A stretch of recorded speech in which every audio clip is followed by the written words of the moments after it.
Muli ito po ang inyong lingkod, Pastor Randy Rosare ng United Pentecostal Church Bulan na bumabati po sa inyo at nag-aanyaya na sa loob ng isang oras, mga kapatid at mga kababayan, tayo po ay magsama-sama sa isang banal na pag-aaral ng mga salita ng Diyos. Ang programang ito, sa Jesus ang Buhay na Pag-asa, ay purely spiritual program. Hatid po sa inyo ng United Pentecostal Church Bulan na naglalayon ng ating mga kababayan ay akayin sa pagsunod sa kalooban ng ating Panginoon. Ito po ay spiritual na kapakinabangan sa bawat kaluluwa natin kung tayo po ay tatalima at kikilala sa kapangyarihan ng nag-iisang Diyos, walang iba kundi ang ating Panginoong Hesukristo. Welcome to our program, si Jesus ang Buhay na Pag-asa. Saan man po kayo naroroon, mga kapatid at mga kababayan, dalangin po namin sa Panginoon na kayo ay nasa mabuting kalagayan, anuman ang mga hamon ng buhay, nawa ay pagkalooban tayo ng Panginoon ng pagtatagumpay. Purihin ang Diyos, mga kapatid, sa lahat ng mga masugid nating taga-subaybay sa radyo, sa New Gen FM 100.7. Salamat po sa inyong walang sawang pagtangkilik sa spiritual program na ito na walang iba kundi naglalayon po tayo na ipangaral, ipakilala ang nag-iisang Diyos, ang Panginoong Hesukristo, at akayin tayo sa pagsunod sa Panginoon para sa kaligtasan ng ating mga kaluluwa. Ang programang si Jesus ang Buhay na Pag-asa, araw-araw po natin napapakinggan sa impilang ito ng radyo, New Gen FM 100.7, at yan po ay alas 5 hanggang alas 6 ng umaga. At salamat po sa Panginoon, patuloy po ang pagkilos ng Diyos upang ang programang ito ay magkaroon ng magagandang mga resulta sa biyaya po ng ating Panginoon. Last week, mga kapatid, ay meron pong 4 na mga bagong nagpabautismo sa pangalan ng ating Panginoon. Bunga ng pinagsama-sama po nating effort sa evangelism, mga Bible studies, evangelism program, radio program, at sa lahat ng mga kaparaanan na ipinapangaral po natin ang salita ng ating Panginoon. At last Sunday, mga kapatid, pagkatapos ng ating pagsamba ay meron naman pong lumapit sa akin na dati ay taga-observe lang na decided na rin po magpabautismo sa pangalan ng ating Panginoong Hesukristo. To God be all the glory. At katatapos lamang po kahapon ng ating sectional ladies conference na ginanap diyan po sa Kamalig Albay. Salamat po sa Panginoon, nakapagpadala po tayo ng 58 na delegates na mga nanay from UPC Bulan. Salamat po sa Diyos sa katagumpayan na nakabalik po ng kanilang mga tahanan ang bawat nanay at ang mga delegates from LM Conference na naganap kahapon. To God be all the glory. At salamat din po sa Diyos, mga kapatid. Ngayong darating na linggo ay muli ay meron po tayong malaking pagtitipon. First Sunday of the month of September, mga kapatid. Yan po ay gaganapin ngayong darating na linggo dito po sa UPC Compound, Iquirino, Bulan, Sorsogon, alas 8 ng umaga. So inanyayahan ko po lahat ng mga nakasubaybay ngayon sa radyo at sa Facebook Live, mga kababayan natin dito po sa Bulan, sa darating pong linggo, alas 8 ng umaga, ang ating pong malaking pagtitipon, mga kapatid, dito po sa UPC Compound, Iquirino, Bulan, Sorsogon. So yan po ang ating paghandaan, mga kapatid. Dahil every first Sunday of the month ay pinagsasama-sama po natin ang tatlong congregation na ating pinangangasiwaan dito po sa bayan ng Bulan. By the way, good morning sa ating congregation dyan sa Magsaysay Bulan United Pentecostal Church. Pagpalain po kayo ng Panginoon. Maging ang ating congregation dyan sa Santa Remedios Bulan, good morning mga kapatid. Pagpalain po kayo ng Panginoon. Ganon din ang ating congregation dito po sa Iquirino. Pagpalain po kayo ng ating Panginoon. Sa darating na linggo, magsama-sama po tayo mga kapatid sa ating malaking pagtitipon at mag-invite tayo ng maraming mga panauhin upang hindi lamang tayo ang makaranas ng kabutihan ng Panginoon, kung paanong tinanggap natin itong walang bayad, ay ibahagi din po nating walang bayad sa ating mga kababayan by inviting our family, our friends, mga kapatid, yung ating mga kapitbahay, kakilala. Kung kayo po ay may mga suliraning taglay, mga kagulumihanan, karamdaman, invited po namin kayo to attend our gathering this coming Sunday dito po sa UPC Compound, Iquirino, Bulan, Sorsogon. So yan po ay paanyayang spiritual. Mga kapatid? Hindi po yan pampolitikal na pagtitipon, kundi yan po ay purely spiritual na pagtitipong ipinag-aanyaya po namin sa inyo. Kung mabibigyan nyo po ng panahon, kami po ay naniniwala ayon sa aming mga personal na karanasan na ang paglapit sa Panginoon, mga kapatid, sa pamagitan ng pagdalo sa gawain ay bagay na ikinalulugod ng Diyos at magiging simula ng ating connection sa panunumbalik natin sa ating pong Panginoon. To God be all the glory. And for more information, mga kapatid, you can text me at 0951-932-0038. 0951-932-0038. Yan po ang ating contact number para sa inquiry, mga kapatid. Purihin ang Diyos. Patuloy po tayo sa programang si Jesus ang Buhay na Pag-asa. Medyo inuubo tayo dahil sa banta ng trangkaso. Gayunpaman, tuloy po tayo mga kapatid sa ating mga pagtupad, sa ating pong tungkuling maipahayag ang salita ng Panginoon sa lahat ng kaparaanan, maging sa paraang ito ng Facebook Live and radio program. By all means, mga kapatid, ay magligtas po tayo ng mga kaluluwa. Salamat sa Diyos sa kanyang patnubay na ipinagkakaloob at katagumpayan sa bawat gawain, Bible study and evangelism na ating pong ginagawa kasama ang ating mga kapatiran. Nariyan po ang pagkilos ng ating pong Panginoon. Purihin ang Diyos, mga kapatid. At sa ating pagpapatuloy, welcome din ang ating mga Facebook Live viewers. Salamat sa inyong mga comments, mga kapatid, mga prayer request. Yan po ay ating ipapanalangin. Kung hindi man on air lahat, ay sa aming mga pribadong panalangin ay patuloy po namin yan ay idudulog sa ating pong Panginoon. Sapagkat ang Diyos ay Diyos hindi lamang sa malapit. Siya ay Diyos kahit sa malayo, sapagkat ang Panginoon, siya po ay omnipresent God. God is everywhere. So kung kayo man ay nasa ibang bansa, nananalangin tayo sama-sama, pakikinggan kayo dyan ng ating Panginoon. Good morning sa ating mga OFWs na regular nating taga-subaybay. Pagpalain kayo ng Panginoon. Salamat sa inyong mga panahon na nilalaan upang ang programa po natin ay patuloy po nating ibahagi sa iba by sharing our daily episode, mga kapatid, ay magiging kasangkapan tayong lahat ng Panginoon upang magligtas ng maraming mga kaluluwa. Purihin ang Panginoon, mga kapatid.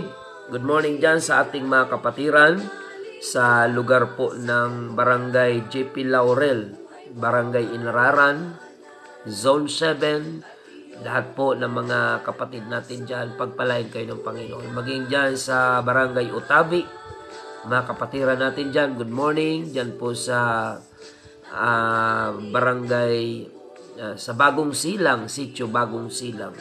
At maging dyan sa A. Bonifacio, dyan sa Santa Remedios, good morning po sa inyo dyan mga kapatid.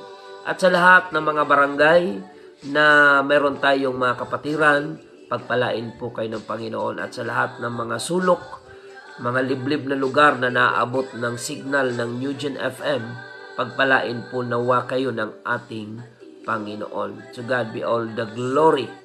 Sa ating pagpapatuloy mga kapatid, tayo po muna ay manalangin. Ngunit bago po yan, inuulit ko po yung ating paanyaya ngayong darating na linggo, first Sunday of the month of September. Mga kapatid, sama-sama po tayo sa ating malaking pagtitipon alas 8 ng umaga dito po sa UPC Compound, Iquirino, Bulan, Sorsogon. So, ang oras ng ating gawain ay alas 8 ng umaga. Matatapos po yan ng mga 11 ng umaga, mga kapatid. Alas 11 ng umaga. So, yan po ang ating mga paanyaya na kung saan mababasa, mga kapatid. Sabi po ni Apostol Pablo, "When I was a child, I spake as a child. I understood as a child. I thought as a child. But when I became a man, I put away childish things." Nang ako'y bata pa ay nagsasalita akong gaya ng bata. Nagdaramdam akong gaya ng bata.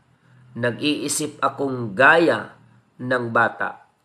Ngayong maganap ang aking pagkatao, ay iniwan ko na ang mga bagay ng pagkabata.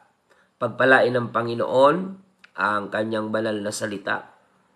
Ang pag-aaralan natin ngayon, mga kapatid, ay patungkol po sa paglago ng ating pananampalataya upang tayo ay gamitin ng Panginoon sa kanyang layunin na humayo at magligtas ng mga kaluluwa. So this topic is entitled, Grow Before You Go.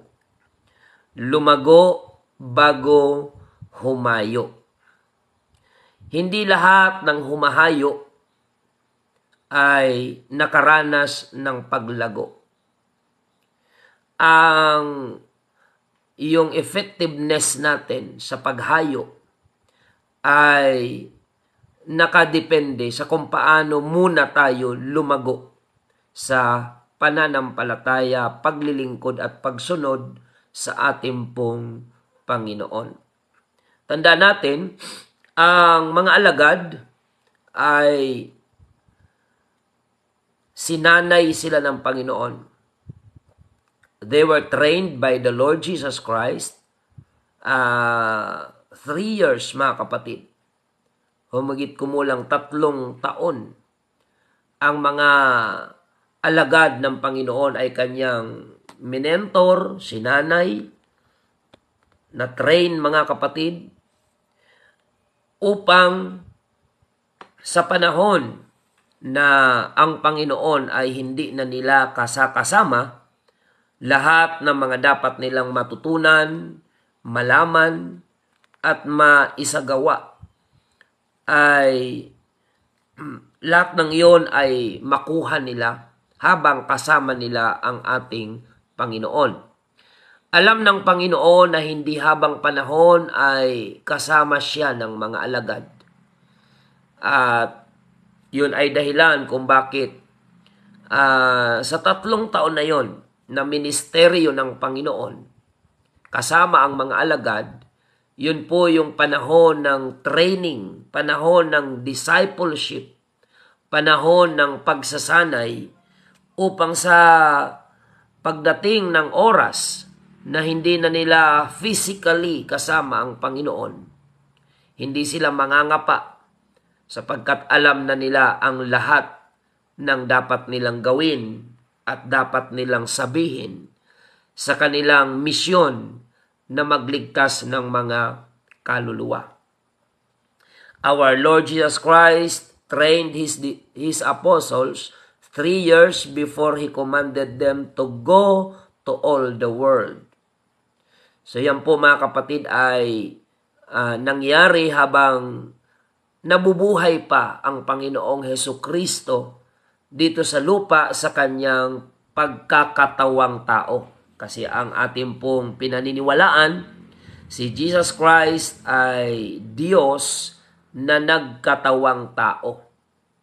Yung kanyang ministry sa lupa, mga kapatid, bilang tao, bilang nagkatawang tao, ay kasakasama ang mga alagad, tinawag niya ang mga alagad, mga kapatid, at in-equip ng Panginoon ang mga alagad. Imagine mga kapatid, ang ililigtas ng Panginoon ay buong sanlibutan. Subalit makikita natin na ang tinawag niya lamang na mga alagad originally ay 12 lamang.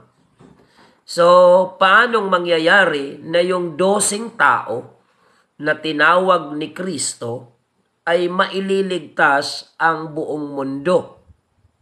Mga kapatid, dito papasok yung kahalagahan ng training or discipleship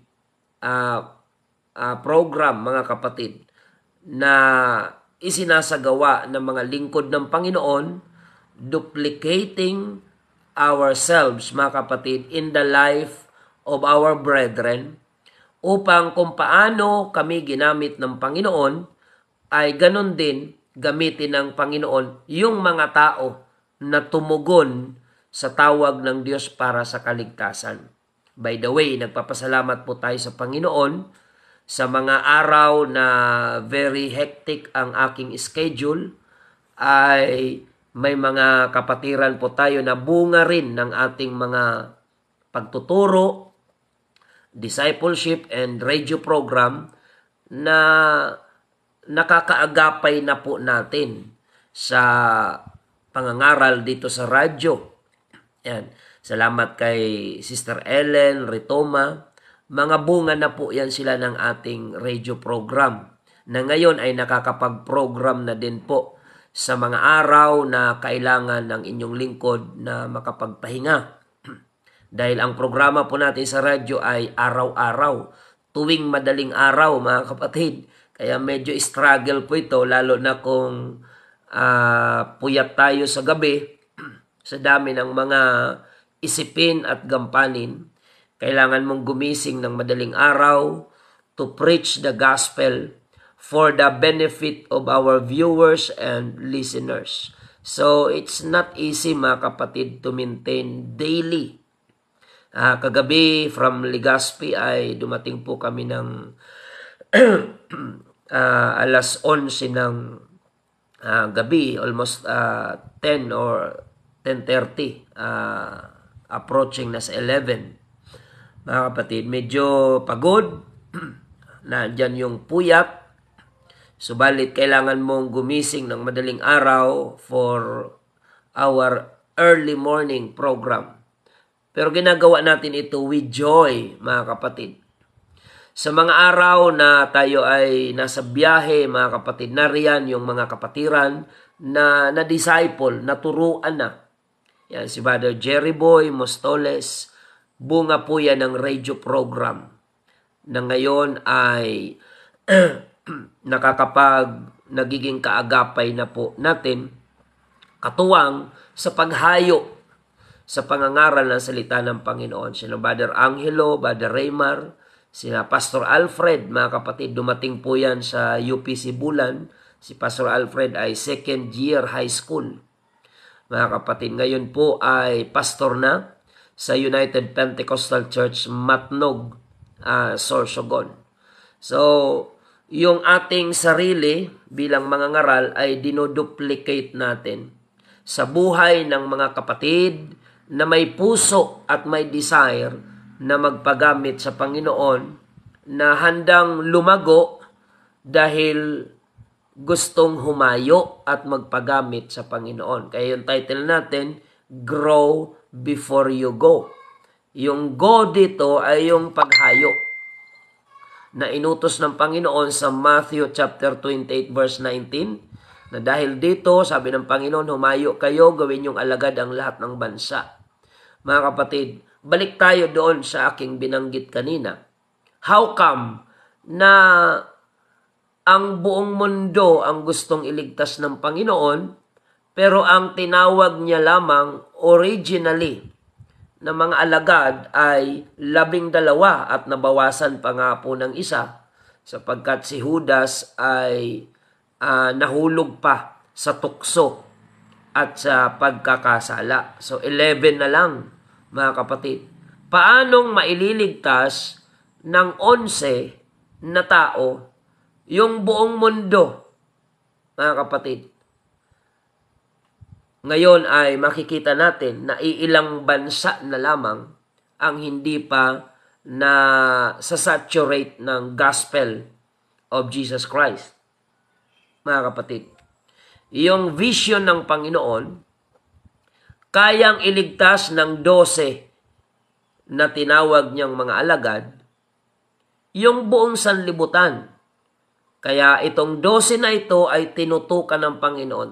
Mapapansin niyo po sa Bible na may mga senaryo na kahit kinukuyog na ng crowd ang Panginoong Hesukristo, siya po ay umiiwas sa crowd. May mga pagkakataon na naando na yung crowd, ang sabi ng Panginoon sa mga alagad, halikayo at pumunta tayo sa kabilang ibayo. Kaya lumulan sila ng daong, iniwan nila ang crowd, at ang mga alagad ay kasama ng Panginoon na tumawid sa kabilang ibayo ng dagat.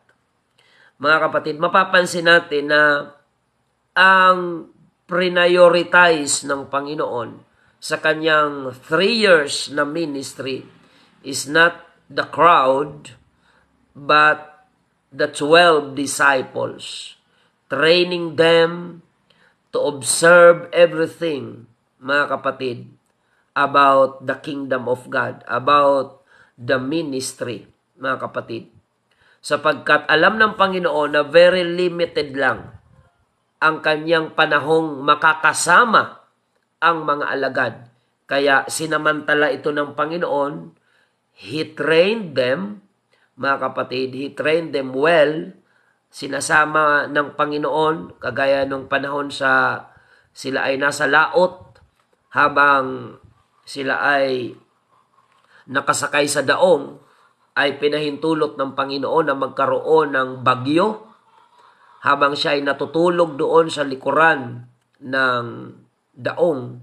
Mga kapatid, nung malapit na silang lulubog, natakot ang mga alagad, ginising siya, sinaway ng Panginoon ang hangin at ang alon at ang dagat ay tumahimik.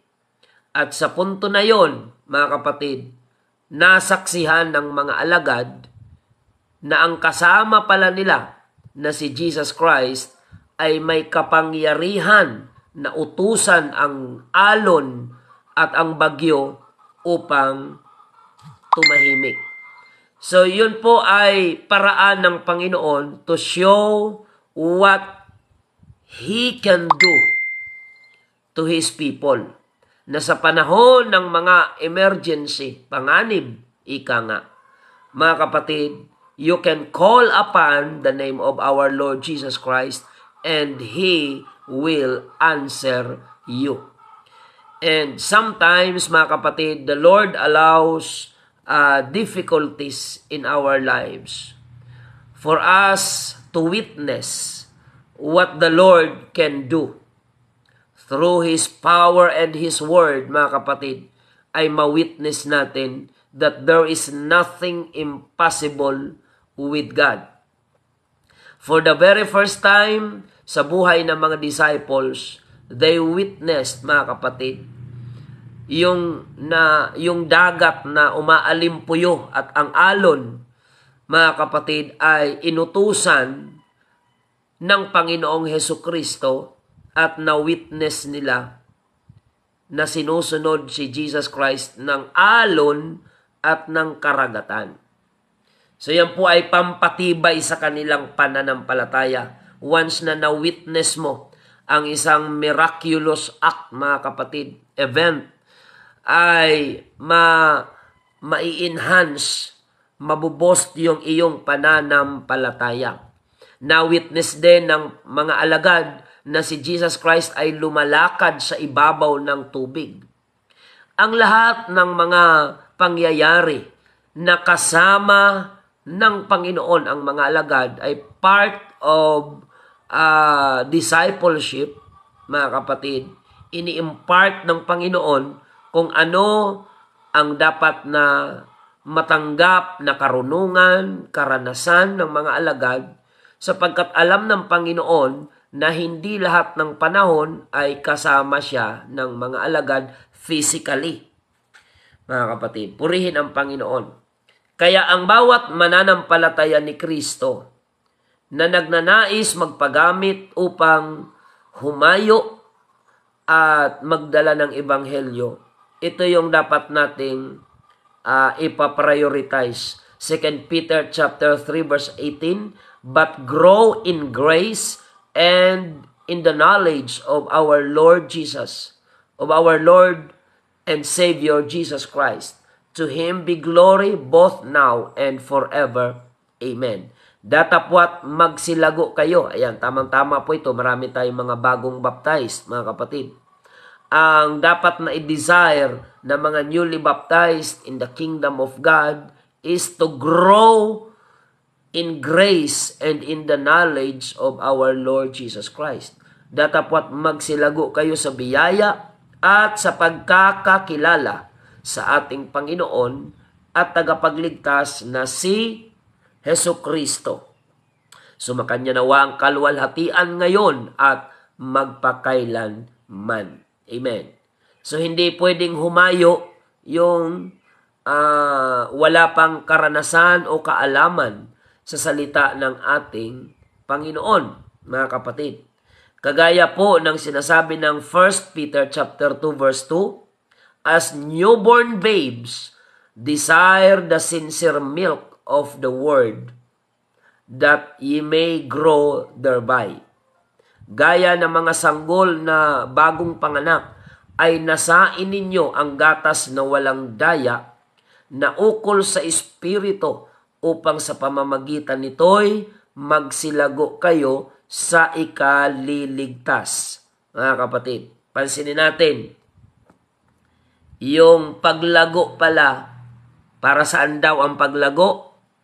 Sa ikaliligtas. Ibig sabihin, ang kaligtasan ay dapat nating pangangalagaan, mga kapatid. Ang kaligtasan ay hindi one time, big time na binibigay. Kaya hindi tayo naniniwala sa turo na once saved, always saved, mga kapatid. Hindi po yan. Wala pong unconditional eternal security pag ang mga Kristiyano ay narito pa sa lupa, na dito sa lupa kailangan mong magpakatatag, labanan ang mga temptation. Conditional po ang salvation kapag narito pa ang tao sa lupa. Kailan magiging unconditional ang salvation? Kapag naroon na tayo sa piling ng Panginoon, doon mangyayari yung unconditional, eternal security. Subalit hanggat narito pa tayo sa lupa, may mga danger, may mga temptation, may mga weaknesses, nariyan ang worldliness na kailangan mong labanan, mga kapatid. Hindi tayo susunod sa agos ng sanlibutan. We need to fight a good fight of faith. Ang salvation ay kagaya yan ng reward. Kagaya yan, mga kapatid, ng premyo.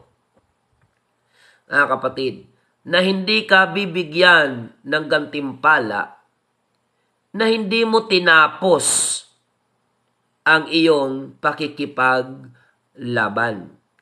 Inihalintulad din ang mga mananampalataya sa mananakbo. Kailan ba pinuputungan yung mga atleta? Ayan, alam natin yan dahil meron tayong kababayan na nakatanggap ng 2 gintong medalya pagdating sa gymnastic, mga kapatid. Gold medalist, double gold medalist si Yolo. Alam yan ng ating mga kababayan. Kailan siya binigyan ng karangalan? Bago siya mag-perform or after siya mag-perform?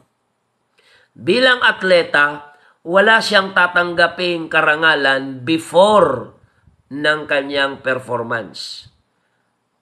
Ang kanyang karangalang tatanggapin ay nakadepende sa ipapakita niyang performance. Ganon din sa paglilingkod sa Diyos.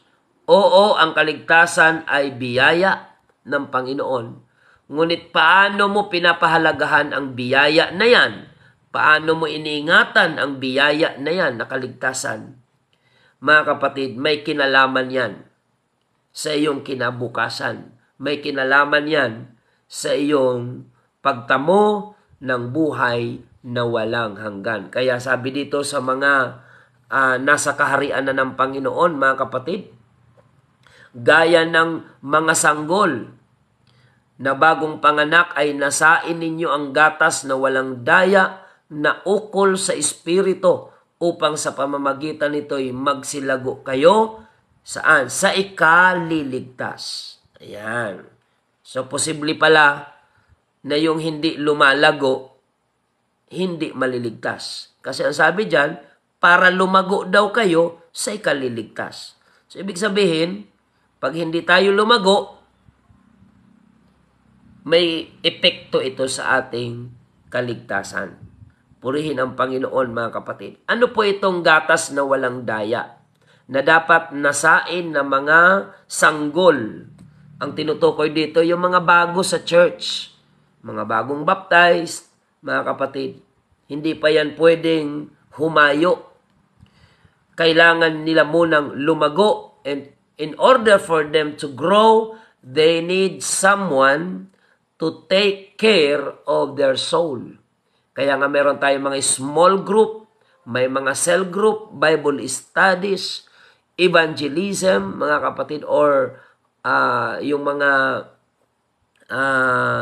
zoning po natin, mga kapatid, na dyan yung mga baguhan ay inaalagaan. Meron tayong mga zone leader, cell group leader, Bible study leader, mga kapatid, na in charge upang i-address ang ating mga pangangailangang espiritual. Kaya doon sa mga newly baptized, mahalaga na mayroon kayong commitment na mapabilang sa mga small Bible study group, mga kapatid. Yan po ay ordinary days na isinasagawa para ang ating pong spiritual, kasi tinuturing po ng Panginoon yung mga baguhan na bagong panganak na sanggol na dapat ay matustusan ng gatas na walang daya. Ito po ay ang salita ng Diyos, mga kapatid. Hindi ka pwedeng maging effective sa paghayo kung hindi ka muna lumago sa pananampalataya.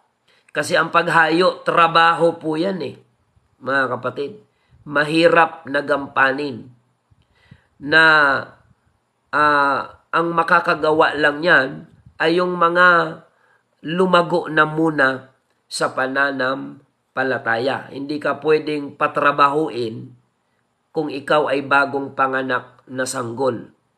Yan yung ibig sabihin yan, mga kapatid. Ano ba ang ginagawa natin kapag may bagong panganak na sanggol sa ating tahanan? Pinaglilinis na ba natin ang bahay? Pinapagtrabaho na ba natin? Hindi.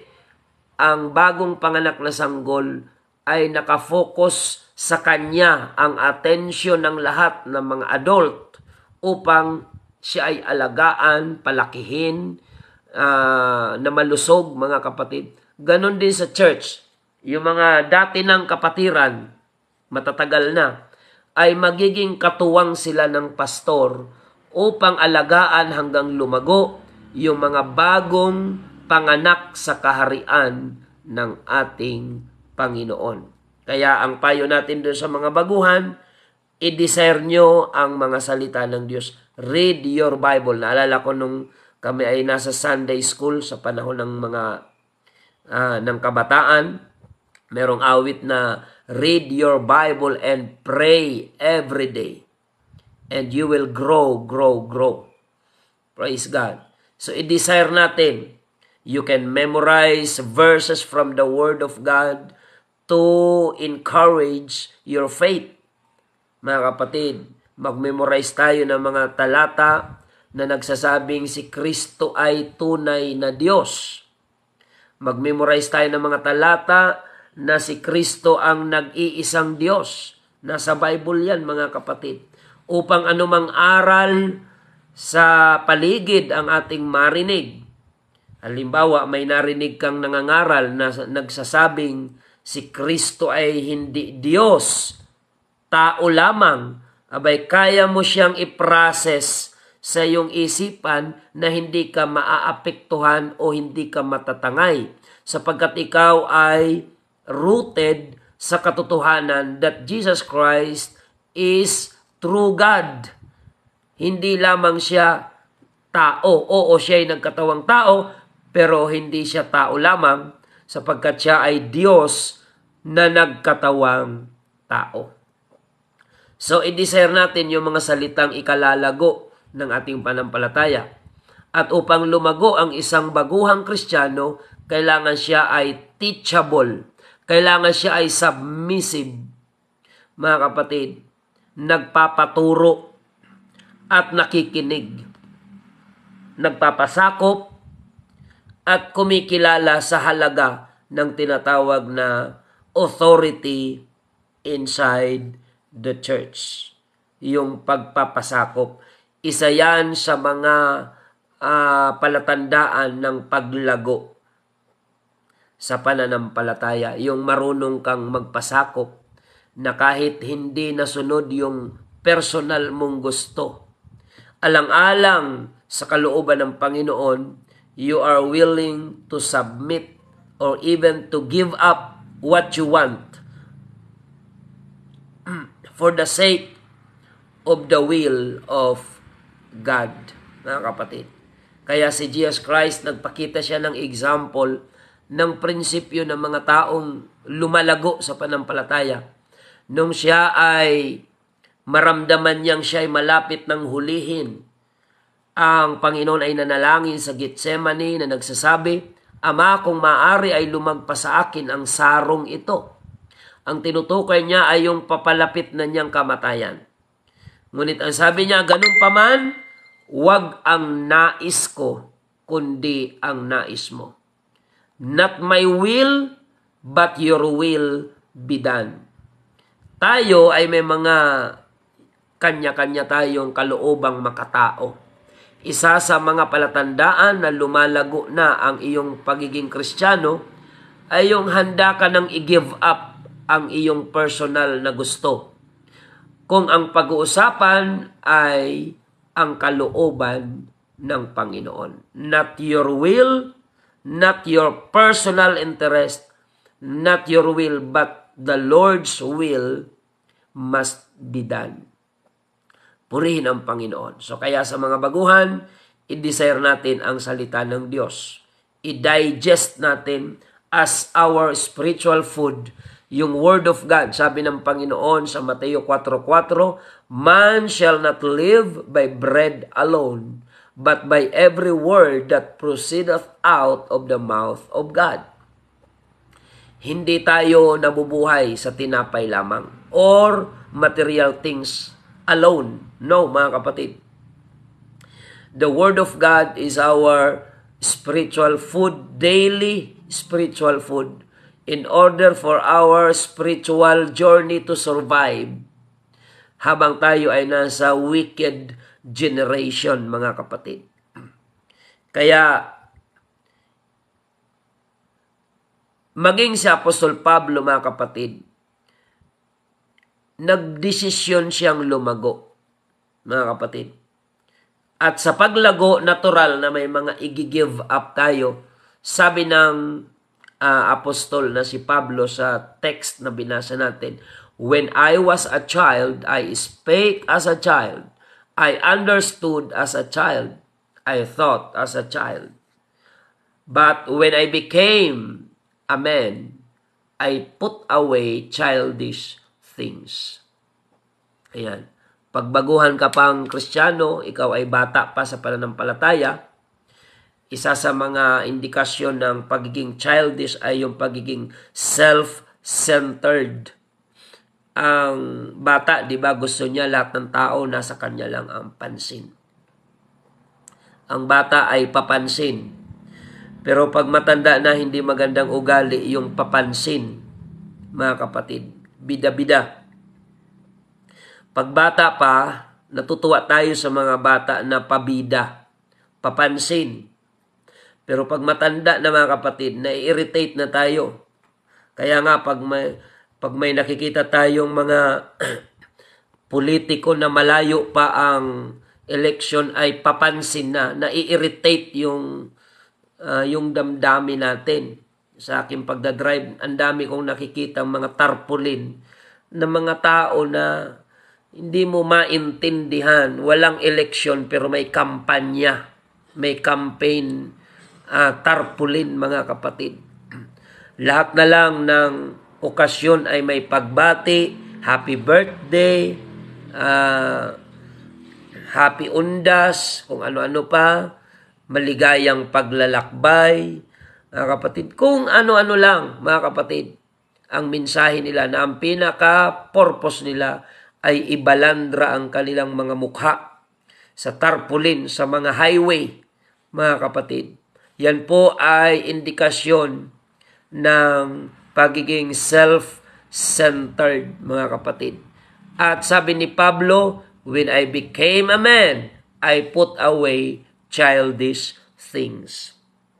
Amen. Yung ugali ng bata na gusto niya, siya lang lagi ang papansinin, siya lang lagi ang pagbibigyan, siya lang lagi ang center of attraction, mga kapatid. Makikita natin yan hindi lamang sa spiritual side, kundi maging sa political side, mga kapatid. Makikita natin yung mga self-centered na mga tao. Makikita natin yan sa paligid. At alam kong aware sa mga ganyan ang ating mga kababayan. Now, kailangan natin lumago. Kaya sabi ni Pablo, "When I became a man, I put away childish things." Ano ba yung mga quality pambata na dapat mag-move on tayo? Ang bata, mga kapatid, matampuhin. Kasi maiksi pa lang yung kanyang understanding. Yung level ng kanyang pangunawa ay hindi pa ganon ka stretchful, mga kapatid. Hindi pa marunong mag-adjust. Kaya ang bata, kapag galit sa'yo, galit yan sa'yo. Pero ang kagandahan naman, ang bata ay hindi siya mapagtanim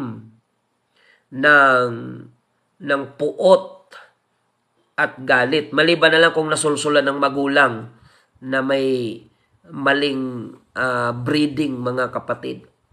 Kaya nga sa korte, mas pinaniniwalaan ng hukuman ang salaysay ng mga musmus na bata. Bakit? Sapagkat ang bata ay walang intensyon na gumawa ng kasinungalingan. Kung ano ang makita ng bata, yun ang kanyang sasabihin. Maliban na lang kung may nag-impluensyang mga sinungaling na adult, mga kapatid. May mga batang matututong mag-sinungaling. Pero yung sa naturalisa ng bata, kung ano ang makita niyan, kung walang mag-i-impluensya sa kanya, yun ang kanyang sasabihin. Ang bata, kung nagdaramdam man, ay hindi pang matagalan. Kaya masdan nyo po yung mga bata, away-bati sila. naglalaro, hindi nagkaunawaan, magkaaway. Pero bago lumubog ang araw, magkakabati na yan. Nagkakaayos sila sa kanilang sarili. Kaya nga dapat hindi sinasalihan ng mga magulang, ng mga matatanda na yung away bata. Kasi minsan, nagkabati na yung mga batang nag-away, pero yung matatanda na sumali habang buhay na nagkaaway. Yan. Isa sa mga karakter ng bata, yes, bagamat matampuhin, pero madali silang magpatawad. Madali silang lumimot. Hindi sila marunong magtanim ng hinanakit, puot, inggit, sama ng loob. Walang ganyang bagay sa bata. Maliban na lang kung may mga nag-uudyok na matatanda na upang sumama ang loob at sumama ang isip at puso ng bata. Mga kapatid. So sabi ni Apostol Pablo, Philippians chapter 3 verse 11, Brethren, I count not myself to have apprehended, but this one thing I do, forgetting those things which are behind, and reaching forth unto those things which are before. Mga kapatid, hindi ko pa inaaring inabot, datapwat isang bagay ang ginagawa ko, na nililimot ang mga bagay na nasa likuran at tinutungo ang mga bagay na hinaharap. Purihin ang Panginoon. So mga kapatid, maganda yung motivation ni Pablo sa kanyang sarili. Yung mga nakaraan sa buhay niya na hindi man makakatulong sa kanyang kasalukuyan, sabi niya, forgetting those things which are behind and reaching forth those things which are before. Don't allow yourself to be driven by your past, lalo na kung ang iyong nakaraan ay hindi maganda. Kailangan mong mag-move on, mga kapatid. Kailangan mong magpatawad, kailangan mong mag-go forward, lumago, mga kapatid. Lalo na sa mga Kristiyanong gustong magpagamit sa gawain ng Panginoon, kailangan lumago tayo, iwan natin ang mga sama ng loob, iwan natin ang mga hinanakit, dahil yan ang mai-transmit mo. Imagine kung ang isang tao naging mangangaral na pero inggitero pa. Lahat ng makikita niyang pinagpapala, mamasamain niya. Mga kapatid, imagine kung ang isang Kristiyano, hindi lumago pero naging pastor, naging mangangaral pero hindi lumago. Mga kapatid, imagine kung ano ang mai-transmit niya sa mga nakikinig sa kanya. Mangangaral na, inggitero pa. Mangangaral na, mga kapatid, mayabang pa. So, ibig sabihin, yung quality na mapuproduce niya ay katulad ng quality na mayroon siya. Pero kung ikaw ay natutong magpakumbaba, natutong magpatawad, pag ginamit ka ng Diyos, yung mga qualities na yan na magaganda, yun ang maitatransmit mo sa mga taong makikinig sa iyo. Purihin ang pangalan ng ating Panginoon. So mga kapatid, maganda ang topic na ito, kaya lang ang oras natin ay limited. Ipagpatuloy natin ito. Marahil tomorrow, mga kapatid. So maganda ang title na ito ng ating paksa, Grow Before You Go. At tayo po ay pansamantalang magtatapos, mga kapatid. I hope na may natutunan po tayo at dagdagan natin ang ating desire na lumago, lalo na kung may hangarin tayong magpagamit sa ating Panginoon. Payagan natin ang Diyos na iproseso ang ating mga sarili. Turuan tayo at sawayin. Turuan ng dapat matutunan. Sawayin tayo sa dapat matanggal na mga pag-uugali sa atin. And allow this program to be God's instrument to teach you the things na kailangan mong matutunan at sawayin ka sa mga bagay na dapat tanggalin sa buhay mo para ikaw effectively balang araw ay gagamitin ka ng ating Panginoon. Tandaan natin, kalooban ng Diyos na tayo'y humayo. Pero bago yan mangyari, kailangan lahat muna tayo ay makaranas ng paglago. Grow before you go. Salamat sa ating Panginoon, mga kapatid, at tayo po ay mananalangin sa pansamantala nating pagtatapos sa ating pong programa. Panginoon, maraming salamat sa biyaya mo at kaunawaan na ipinagkaloob sa amin. Salamat sa iyong paalaala at saway na ang lahat ng mga nais magpagamit sa iyo sa paghayo ay kailangan mo nang magpasakop upang lumago, makaranas ng mga saway at malagpasan ang mga bagay, mga proseso na ikalalago ng pananampalataya. I pray, God, to all believers na nakikinig ngayong umaga, lahat kami ay kalooban mong gagamitin mo sa pagligtas ng mga kaluluwa. Ngunit bago po yan mangyari, turuan mo kami at tulungan na lumago sa pananampalataya together with our church members, mga newly baptized sa church. Help them, Lord, to grow upang maging kaagapay namin ang bawat isa sa pagpapakilala sa iyo dito sa mundong ito na ikaw lamang ang nag-iisang Diyos, ang Panginoong Hesukristo. Maraming salamat, Panginoon. Ito po ang aming samot dalangin. Pagkalooban mo rin po ng kagalingan ang lahat ng mga nag-send ng prayer request na may mga taglay na karamdaman. Ipagkaloob mo po ang kagalingan. We pray for complete recovery para kay Sister Heidi Grona mula sa operasyon sa kanyang ovary. We pray, God, for the complete healing and protection. At maging si Brother Eber Gonya na kalalabas din sa hospital dahil sa kanyang pagka-stroke. We pray, God, for the complete healing and miracle. Ipagkaloob mo po sa kanya. And we pray for the salvation of his whole family. Gonya family, Panginoon. Patuloy mo silang samahan, pagpalain at pagalingin, Panginoon. At lahat na may mga karamdamang taglay na nakasubaybay ngayon, mga prayer request na sinend sa page, hindi ko man lahat nabasa, Panginoon, but I pray all the prayer request na pagkalooban mo po ng katugunan, pangangailangan sa mga nasa kagipitan at